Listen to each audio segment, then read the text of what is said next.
Oi, pessoal, eu sou Ana Beatriz, sou estudante de psicologia e eu tô aqui hoje com uma convidada maravilhosa pra gente falar sobre o aborto no Brasil.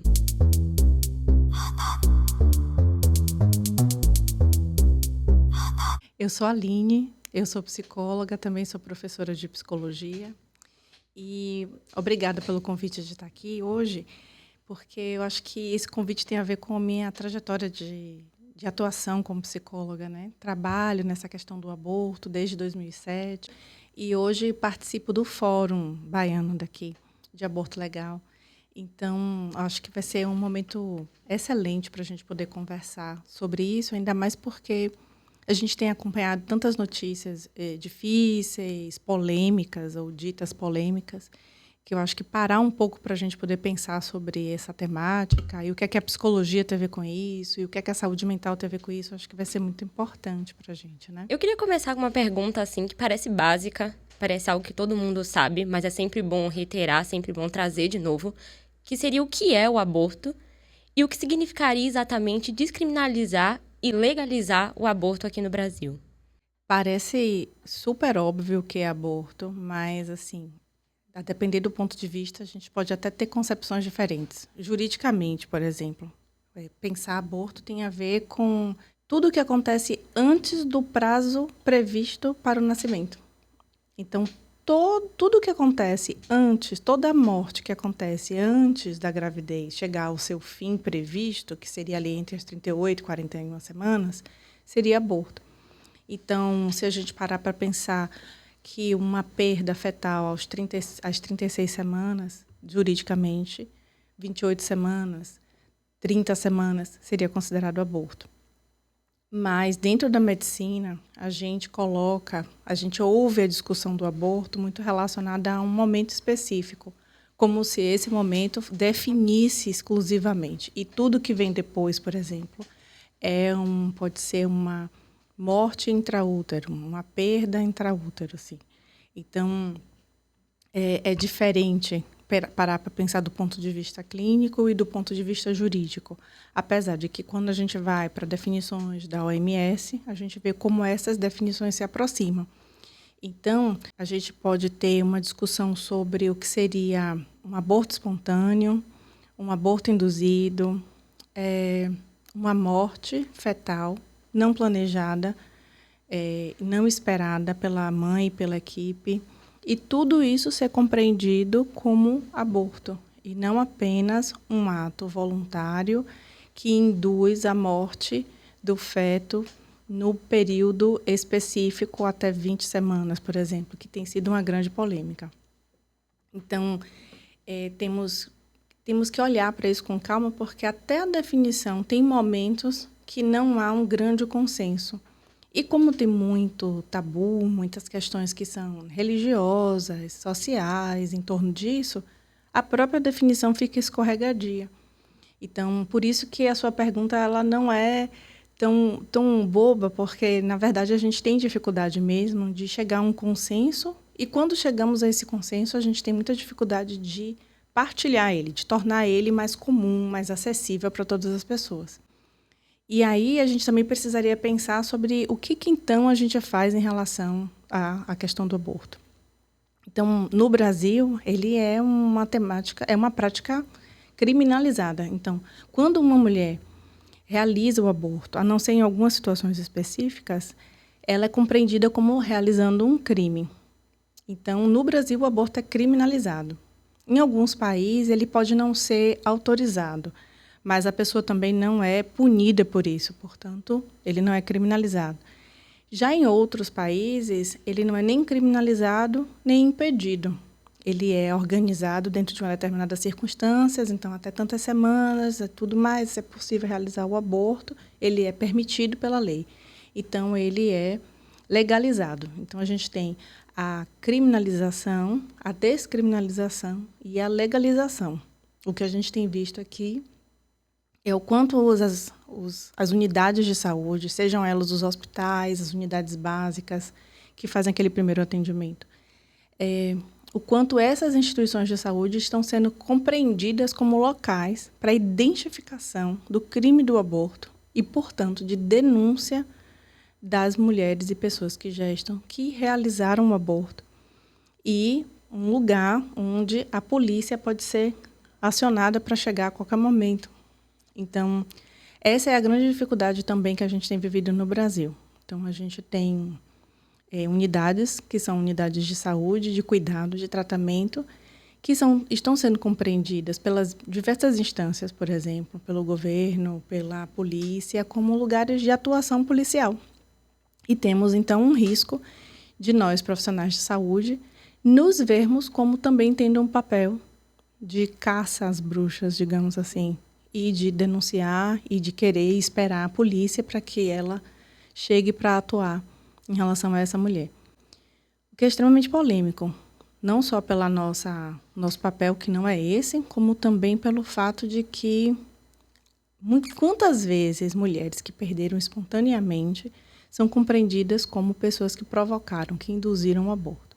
Então, como classificar? A gente também vai agora ser detetive para a gente poder entender qual é o aborto que com certeza e qual que não. E aí a gente agora vai entrar nessa também de fazer perguntas para identificar e separar com muita certeza as circunstâncias. Então, não só não é um lugar para isso, como nós também não temos nenhuma capacitação técnica para exercermos essa atividade. Então, seria muito importante que nós não nos colocássemos nesse lugar de caça às pessoas que estão realizando abortos. Quantas e quantas mulheres, inclusive, passam pela violência e são obrigadas a tomar remédio ou são submetidas a procedimentos.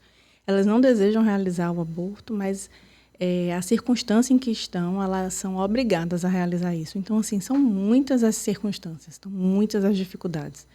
Então, um dos passos que a gente tem defendido no Brasil é que, inicialmente, pelo menos, ele seja descriminalizado e que as instituições de saúde, os profissionais de saúde, não sejam vistos como um lugar de punição e de a gente dizer, afinal, o que é que deve acontecer com essa pessoa, né?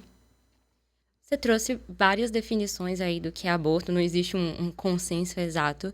Então, quando uma pessoa que ela fala que ela é a favor da legalização do aborto, quando alguém se diz a favor, o que isso exatamente quer dizer? O que quer dizer ser a favor da legalização do aborto? Então, uma coisa é a gente dizer assim, olha, eu gostaria que ele fosse descriminalizado. Então, a gente gostaria que não fosse compreendido como um crime aquilo que a pessoa esteja fazendo, por mais que ele não seja ainda autorizado no Brasil. Isso é uma parte. Então, a defesa da legalização do aborto é que a gente organize a nossa sociedade, o Estado, para a gente poder permitir que ele aconteça de maneira segura para as mulheres e para as pessoas que gestam, e de uma forma que elas consigam acessar os lugares adequados para isso. Isso não significa dizer que eu sou a favor da morte de crianças, porque essa é uma falsa questão moral que está sendo colocada aí. Então, ser a favor da legalização do aborto é ser a favor de uma prática que já acontece no Brasil, que não vai deixar de acontecer, que é antiga, mas que acontece de maneira perigosa para a maior parte das mulheres. Isso não significa, né, se por um lado significa isso, por outro lado, ser a favor da legalização do aborto não significa ser assassino, genocida, a favor de infanticídio. Não tem nada disso.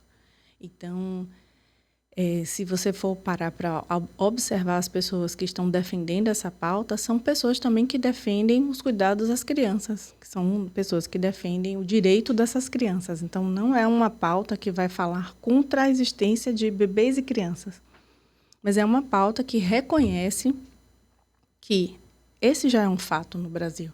Se a gente for pegar as últimas pesquisas da Pesquisa Nacional do Aborto, 1 em cada 5 mulheres já realizou um aborto na vida. 1 em cada 5 mulheres. Se a gente tem uma sala com 10 mulheres, a probabilidade de a gente ter 2 mulheres que já passaram pela situação do aborto é grande. Então, ele é um fenômeno comum no Brasil, ele não é incomum. Então, é como organizar a assistência à saúde dessa mulher para que, inclusive, ela não morra Isso porque são aqueles abortos que a gente está vendo que aconteceram. E tantas outras mortes de mulheres ou agravos à saúde da mulher que aconteceram porque essa gravidez foi mantida e isso prejudicou a vida dessa menina, dessa adolescente, dessa mulher, dessa pessoa que gesta. Então, a gente ainda tem uma outra faceta dessa história. A gente tem um índice de mortalidade grande de pessoas que engravidaram e que fizeram aborto de maneira inadequada e que, por isso, morreram. Mas a gente tem outras mortes que o aborto poderia ter prevenido e que, portanto, a gente não consegue contabilizar também de uma maneira tão sistemática, de uma maneira tão objetiva, a relação entre a não realização do aborto e a morte dessa mulher. Mas a gente sabe que isso acontece. Os estudos da OMS, inclusive, apontam que um parto normal ele é menos seguro do que um aborto dentro das normas e com uma equipe habilitada para fazer isso. Então, se a gente pensa sempre no risco de uma mulher quando ela se submete ao aborto, e sim há risco, a gente não consegue dimensionar que esse risco ele é menor do que o parto normal, que a gente defende com muita tranquilidade e com muita segurança. Então, são muitas nuances, são muitas informações que a gente precisa também, enquanto sociedade, ter acesso, pensar, discutir, conversar sobre, para a gente poder conseguir se posicionar de uma maneira mais segura nesse sentido, em relação à criminalização, descriminalização e a legalização do aborto. Eu vejo usar muito o argumento de ser a favor da vida para ser contra o aborto. Em que vida eles estão interessados em proteger? Porque a gente vê os números de... O aborto, como você falou, ele sendo legal e ilegal, você sendo a favor ou contra, ele vai continuar acontecendo, ele sempre aconteceu. Só que nesse contexto de ilegalidade, de clandestino, ele tá matando, né? Várias mulheres. Isso são as informações que a gente tem. Porque tem muitas mulheres também que realizam aborto em casa. Com remédios, chás, até cabides, assim. Então, os que a gente tem noção, os números já são grandes. E tem toda a questão da subnotificação e do que a gente não sabe. Então, tem que ver, assim, que vida a gente está interessado em proteger, né? Esse ser a favor ou contra o aborto, a gente está pensando em quem? Na qualidade de vida de quem? E também tem outra discussão, né? Que é a discussão de que toda mulher que aborta é porque ela simplesmente não quer ser mãe. Ela não quer ter filhos. E tem muitas mulheres que abortam porque estão sendo obrigadas a estar ali, porque não tem nenhum suporte, porque não tem condição de criar aquela criança, ou porque o parceiro obrigou a estar ali, né? Então, assim, eu queria te perguntar também, nesse contexto brasileiro, aqui no Brasil, o aborto, ele ser ilegal, como é que isso interfere na saúde dessas mulheres, dessas meninas, dessas pessoas que gestam? E eu falo no saúde no contexto de saúde pública. É tão importante a gente pensar nisso que você está provocando, Beatriz, porque, veja, vamos pensar assim, uma mulher comum no Brasil, vamos pensar uma mulher comum no Nordeste, de 20 anos. Essa mulher muito provavelmente trabalha. Essa mulher muito provavelmente utiliza o SUS como seu sistema principal de acesso à saúde. A gente tem postos de saúde que não tem espéculo para o exame ginecológico de rotina. Então, é difícil eu conseguir a consulta com a ginecologista, é difícil eu acessar. Pode ser que eu chegue num posto de saúde para fazer a minha consulta com a minha ginecologista e esteja tudo ótimo, como pode ser que falte material. E não é nem responsabilidade minha que estou indo para a consulta, nem da médica que está lá trabalhando e sabe o que ela precisa fazer, mas ela não consegue fazer porque o sistema de saúde não dá a ela o suporte para tanto. E é muito difícil eu conseguir o acesso a algumas informações com a capacidade de digerir essas informações e de me manter acessando isso. Então, vamos dizer que seja prescrito para mim um método contraceptivo, pílula. Aí tem no primeiro mês, tem no segundo, lá pelo 5º mês não tem. Eu não consigo pegar a minha pílula. Veja, não é minha responsabilidade. Faltou a pílula. Então vamos trocar para anticoncepcional por injeção. Vamos trocar, então. Vamos fazer, então, a de 3 meses. Uma que você não precisa ir todo mês tomar essa injeção. Aí você vai, toma a primeira injeção, para depois de 3 meses você tomar a segunda. Quando você volta, não tem quem aplique. Porque lá na farmácia não tem quem aplique, no posto a pessoa que aplica também não está, você volta no outro dia, você volta no outro, só tem na outra semana que você já não está tomando da forma adequada. Então, veja que falta de suporte a gente dá. Então, eu tenho dificuldade de acessar uma consulta, eu tenho dificuldade de ter acesso à informação, eu tenho dificuldade ao método contraceptivo, pensando que a responsabilidade é exclusivamente minha, seja de tomar a injeção, seja de tomar a pílula. Porque a gente... eu trabalhei numa maternidade, a quantidade de mulheres que eu atendi é imensa, a quantidade de mulheres que os parceiros se disponibilizavam a usar preservativo, mínima. A quantidade de mulheres que já tinham filhos e que tinham decidido se submeter a uma cirurgia grande, que é a de esterectomia, ou a de ligadura de trompas, e que prefere se submeter a essa cirurgia grande, em relação à quantidade de parceiros que não querem fazer a vasectomia, nossa, a gente tem uma quantidade mínima de homens que se sensibilizam e acham que sim, vou fazer a vasectomia. Né? Então, veja, a mulher é submetida a uma cirurgia grande, o homem a uma cirurgia pequena, e mesmo assim a maioria das mulheres é que faz essa cirurgia. E para conseguir essa cirurgia? Como é difícil fazer a ligadura de trompas. A esterectomia só é feita no caso de alguma circunstância de saúde, né? Como um grande mioma, um câncer, mas até nesses casos, quanto é difícil ter acesso a essa cirurgia.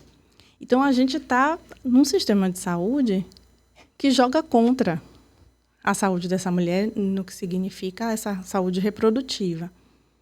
E aí, a gente acha que as condições todas que ela precisa para cuidar de si e para evitar uma gestação, a gente acha que a gente está dando e que é ela que faz a gestão disso sozinha, quando não é, quando a gente não oferece nenhum suporte. É muito difícil. Uma vez, uma paciente me disse assim, eu sei como usar a tabelinha. Eu sangro, começa a minha menstruação, eu espero 7 dias e depois eu posso ter relação sexual. E eu botei a mão na cabeça e pensei, não, se ela está usando a tabelinha ao contrário. Ela sabe o que é a tabelinha, ela sabe que ela tem que fazer um cálculo, mas o que foi possível para ela aprender dessa informação foi o mínimo e ainda foi errado. Isso, entre outras tantas coisas, né? Então, veja que as nossas circunstâncias de dar suporte à mulher são cheias de prejuízos, cheias de buracos, cheias de problemas, né? E a gente continua olhando para ela como a única responsável por isso, incluindo o fato da gente achar que ela faz autofertilização, né? Quase como se ela mesma gerasse o bebê dentro dela, não tem um parceiro. Então, esse parceiro também não contribui ali, né? Então, imagina a gente parar para pensar em tudo isso e pensar no acesso e achar que essa circunstância é igual para todas as mulheres, que a gente sabe que não é. Então, veja como é difícil a gente parar para pensar nisso que você está colocando, que tem a ver com como que a gente vai pensar em uma legalização e no que isso está envolvido. Então, quando a gente para pensar nessa vida, essa vida dessa mulher tão comum, ela não importa. É uma vida que a gente atribui a ela, única e exclusivamente, toda a responsabilidade por tudo que lhe acontece. Inclusive, o fato dela não ter emprego também é porque ela provavelmente é preguiçosa, não procurou direito emprego. Que não quer, né? Então, Beatriz, eu fico pensando assim, o que a gente realmente está pensando sobre a vida dessa mulher e sobre tantas outras vidas e quais são as que a gente valoriza. Porque esse bebê, assim, esse feto, quando nasce e que vira um bebê, é um recém-nascido, é uma criança, a gente também já para de prestar atenção nisso. Um bebê nasce, vamos dizer que tenha tido qualquer dificuldade no seu nascimento ou ao longo dos seus primeiros meses, a gente percebe uma dificuldade no seu desenvolvimento. Encaminha para onde? Quais são os centros que estão com vaga suficiente para dar suporte? A gente está preocupado com que vida, né? Então, isso não significa que a gente não deva preservar, buscar soluções múltiplas. Sim, devemos sempre. Mas ter a possibilidade de escolher não significa que a gente também está dizendo à mulher que ela só vai ter a possibilidade, só tem o recurso do aborto. Não.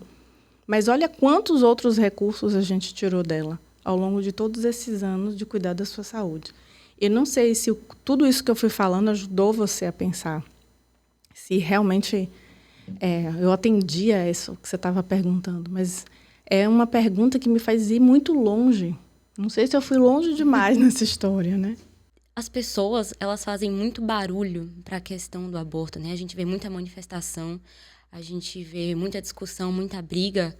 Por exemplo, casos de crianças que infelizmente foram violentadas e conseguiram um aborto, então gritar na frente do hospital, fazer protesto na frente do hospital, né? Tem muito barulho para essa questão do aborto, mas se a gente parar para analisar notícias da OMS, da ONU, da Unicef, a gente vê que não tem tanto barulho, por exemplo, para violência que essas crianças sofrem, né? Tanto violência sexual quanto física.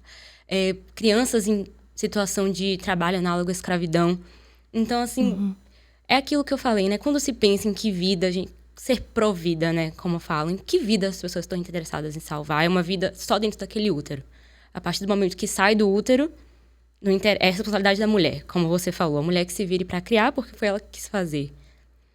E aí, eu penso que a questão do aborto, ela também é uma questão que é muito atravessada por questões de religião, de gênero, né? De raça, de etnia.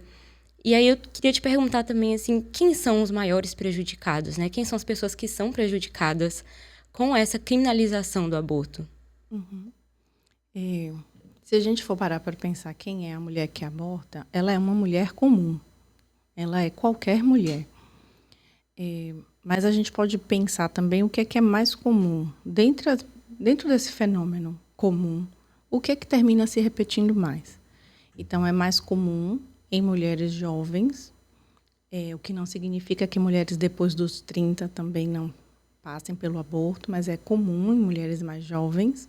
Em mulheres, no Nordeste, a gente tem um número mais alto do que em outros lugares. Mulheres pobres, mulheres com uma escolaridade mais baixa, então a gente vai encontrar uma quantidade grande de mulheres que fez aborto e cursou a escola até o 5º ano, por exemplo. A gente tem uma quantidade grande. E aí, quando a gente vai avançando no nível de escolaridade, a gente vê uma diminuição aí. Por mais que também seja muito comum em mulheres universitárias e já com seu trabalho voltado para esse nível universitário. Então, veja que as mulheres negras e as indígenas, ele ainda é mais comum entre as indígenas do que entre as mulheres negras, mas são as mulheres que têm maior índice relacionado ao aborto. As mulheres brancas também, mas as mulheres negras configuram aí. Então, a gente está falando de uma mulher que tem um menor nível de escolaridade, uma classe social mais baixa, por conta dessa renda. A gente está falando de mulheres mais jovens. Então, veja que a gente tem uma ideia aí de o que é mais comum dentro do comum. Então, quando a gente criminaliza, a gente está pensando justamente em afetar de uma forma mais intensa esse grupo. As pessoas que podem pagar por vários serviços, muito provavelmente, elas vão desenvolver uma forma de escapar dessa criminalização, porque, inclusive, elas estão pagando por um serviço em uma clínica clandestina, ou não tão clandestina assim, mas que realiza o aborto de maneira clandestina. Então, a gente vai ver que a gente tem... essas pessoas têm uma brecha, assim, que é menos arriscada a sua vida. É arriscado? Sim, é arriscado, mas é menos arriscado. As pessoas que têm menos acesso à informação, por exemplo, quando o Cytotec ele se torna um remédio mais conhecido, a gente passa a ter menos perfuração de útero nas tentativas de aborto, porque antes eram usados instrumentos que poderiam perfurar o útero, como cabides, como você falou, e outros elementos que poderiam, inclusive, queimar a mulher. Então, vejam, com o advento do remédio, a gente diminui risco, apesar da gente manter aí algum nível de hemorragia, mas ainda assim, para a mulher mais pobre, mesmo ela usando o remédio e não usando algumas formas que podem machucar ela mais ainda assim elas correm mais risco. Então, a criminalização estará mais frequente, mais presente nessa população que é mais pobre, que tem menos condição de estar pagando por esse serviço, que vai utilizar de outras vias, são pessoas que têm um nível de escolaridade menor, que têm acesso mais dificultado a serviços de saúde. Imagine uma pessoa trans que engravida, né? Um homem trans que engravida por uma violência sexual. Este homem trans já vai ter dificuldade, a gente já sabe que ele tem dificuldade no acesso ao serviço de saúde. Imagine grávido. Ele vai buscar quem? Com quem ele vai se sentir à vontade para falar? Então, veja que são muitas camadas que a gente vai vendo dessa circunstância que você está trazendo. Então, quanto mais vulnerabilizada a pessoa é pela sociedade, mais riscos ela corre e ela estará mais suscetível a sofrer com as questões relacionadas à criminalização, porque outras pessoas estão, inclusive, pagando por algum nível de proteção, né? Bom, então estamos chegando ao fim. Muito obrigada, Aline, por estar aqui, por aceitar esse convite. Como é que a gente faz para te encontrar, assim, para entrar em contato com você? Então, eu queria deixar alguns recados, algumas informações para as coisas poderem circular com mais tranquilidade. Hoje a gente, através do trabalho do Fórum Baiano de Aborto Legal, a gente conseguiu um trabalho bem intenso junto com a CESAB, que essas informações de locais onde o aborto previsto em lei pode ser realizado na Bahia, isso a gente acessa com mais facilidade no próprio site da CESAB. Então, se a gente botar lá Aborto Bahia, Aborto Salvador, Aborto Sua Cidade da Bahia, você vai aparecer lá a CESAB. Então, você entra no site da CESAB, isso é super fácil. Essa parceria também tem sido muito intensa com a Defensoria Pública do Estado. Então, também, se a gente for no Instagram da Defensoria Pública da Bahia, a gente consegue encontrar muita informação. Tem também uma cartilha sobre aborto e violência sexual, que a gente produziu pelo Fórum, que é disponibilizada virtualmente, inclusive, pela própria Defensoria do Estado. Então, a gente deixa aqui também como informação um link para vocês poderem acessar, porque é uma informação super importante. Então, existem uma série de hospitais que também estão relacionados a isso, para o aborto legal, mas que, além disso, tem um serviço de psicologia, tem um serviço social dessas instituições que pode dar suporte a pessoas que estão precisando de algum tipo de orientação. E com orientação, com acesso à saúde, a gente consegue diminuir riscos e cuidar um pouco melhor de todos nós. O meu e-mail é alinepalmeira@gmail.com. Também estou disponível para orientações e tudo mais. Mas, com certeza, essas instituições elas vão conseguir agregar mais nesse sentido de poder acolher a população, acolher essas mulheres, pessoas, meninas, adolescentes que gestam, para que a gente possa diminuir os riscos de todas, de todos, e avançar, né, nesse cuidado e na discussão dessa questão. Então, eu agradeço muito pela oportunidade de discutir esse tema. Muito obrigada de novo. E você que está assistindo o vídeo, se você gostou, clica aqui no curtir e comenta aqui embaixo se tiver algum comentário para fazer sobre o que discutimos hoje. Se tiver alguma dúvida, comenta aqui para a gente saber mais.